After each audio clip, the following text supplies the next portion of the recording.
Coffeehouse in Pompton Lakes. How are you today, Chuck? Great. How are you? Excellent. So you've just been named a Falcon Ridge emerging artist. How does that feel? Good. Really good. I've been trying for a long time to play on their stage. So I've been going to the festival for a long time, so it feels really good. I'm excited. Yeah, it's great. Alright, so now that you have that under your belt, do you have any specific industry plans?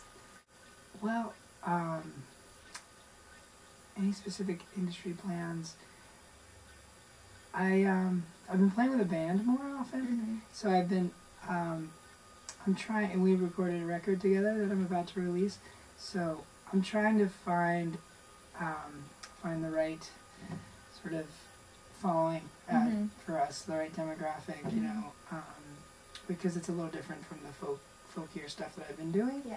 So and just it's not as quiet, and it's a little different. So my goal is to be able to play with them a lot more and find the right venues for us to play, and also, I mean, I'd love to keep playing more festivals like Falcon Ridge. There's a lot of great folk festivals and that kind of thing. So cool.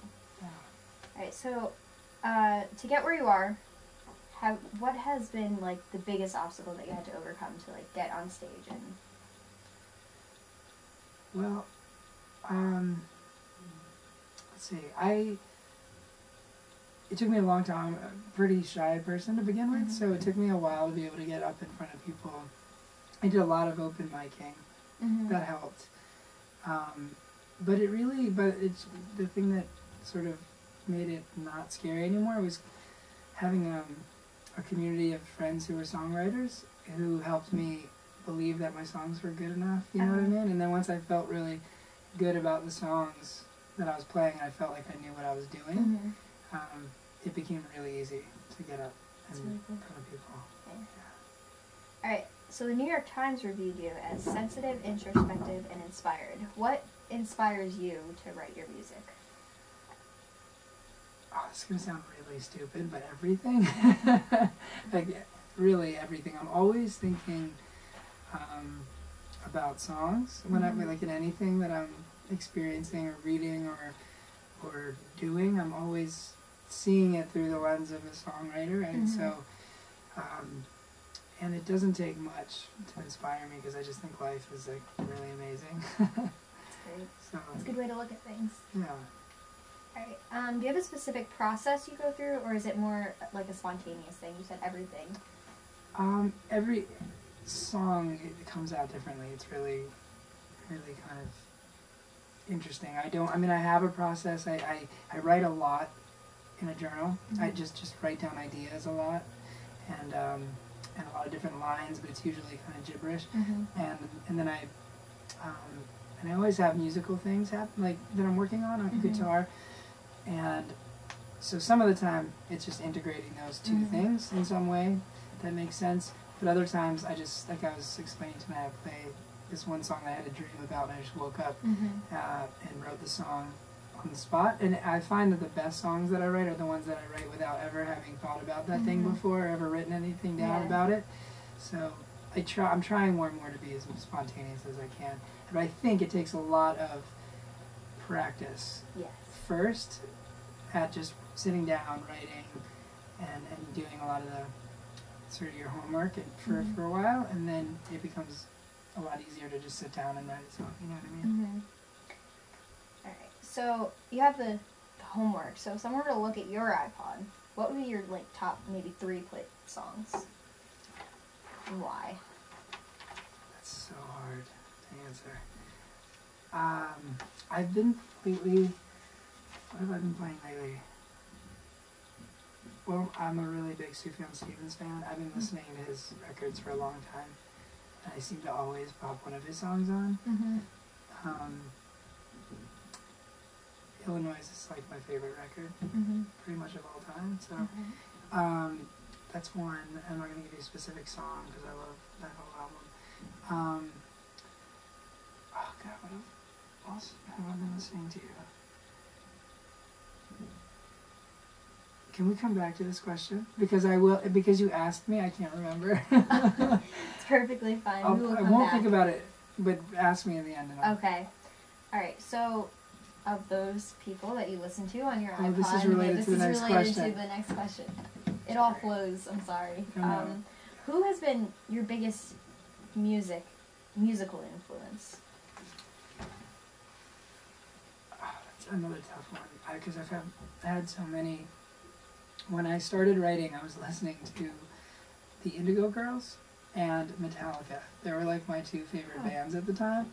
And then I started out with an electric guitar and went to acoustic, but you know, it's funny, it's people like Ani DeFranco and the Indigo Girls who sort of started me, and Dave Matthews too started getting me into it. And then when I learned to have like the really great songwriters, you know, and really understood what Bob Dylan was all about, because I didn't when I was younger. I just thought he couldn't sing very well.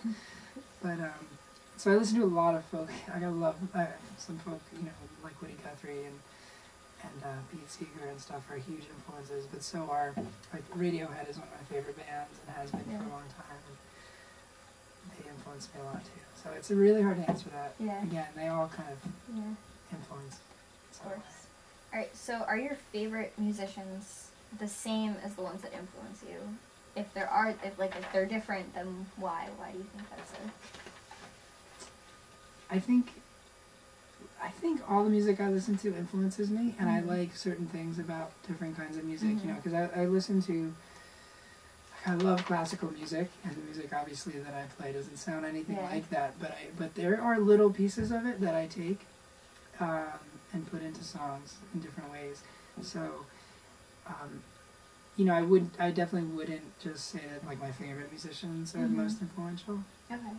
I think it's, again, anything that inspires me in any way, or anything that I really enjoy affects the music that I write. Okay, that's great. Alright, so why pursue a career in music? Well, for me, I have a mission statement for why I do what I do, and I use it because there are moments where you wonder, you know, when things aren't going the way, you know, or you're having a bad day or whatever. And for me, it's I play music to remind people that they're not alone. And that's why when I'm playing and I feel, you know, I try to make this connection with the audience, and I think that's what music in general does, you know, people feel like, you know, hear something in a song and think, oh, I'm not the only person that feels that way. Even though we all kind of know that, it's not, you don't always feel that way. Yeah. And so, for me, it's just a matter of staying connected with people. And like I said, I'm kind of shy in my personality is kind of shy, and so for me, playing music is my way to connect with a lot of people, and hopefully help some people, you know, who are going through stuff, or just, you know, everybody's going through stuff. So hopefully, some people can connect with whatever it is that I'm talking about or singing about. That's great. Alright, so where do you see yourself in 10 years?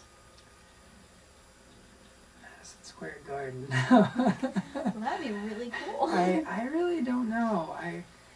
I just hope to be playing music still. I hope to be writing and performing full time.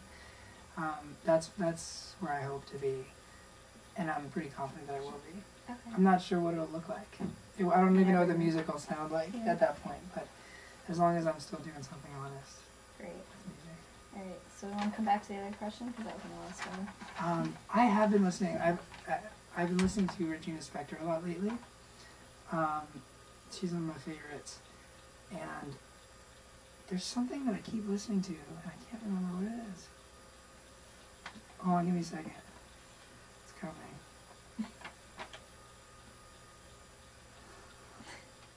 It's too late. I can't remember. I don't know. It's not coming. I can't believe this. I'm blanking. It's like when somebody tells me their name, then you don't know. I just forget, you know. I try to remember. It's fine though. Doesn't matter what it is, it's just, it is. Rose Polenzani I've been listening to a lot lately. You should check her out if you don't know her. Alright. She's a friend of mine. I will do. Thank you very much.